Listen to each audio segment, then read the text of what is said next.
Ikinababahala ng Albay Provincial Health Office ang bilang ng mga nangamatay dahil sa rabies. Ayon sa Albay Provincial Health Office, 4 na ang namatay mula Enero ngayong taon. Samantalang noong buong 2023, 5 lang ang naitalang namatay dahil sa rabies sa probinsya. Kabilang sa mga namatay ang 7 taong gulang na taga Tio Duran at 80 taong gulang naman na taga Jovellar.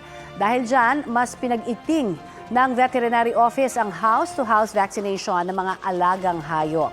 Ang payo rin po nila, magpakonsulta at magpabakuna kontra rabies kung nakagat o nakalmot ng hayop. Kapuso, para sa mga maiinit na balita, mag-subscribe sa GMA Integrated News sa YouTube. Sa mga kapuso naman abroad, subaybayan nyo kami sa GMA Pinoy TV at sa www.gmanews.tv.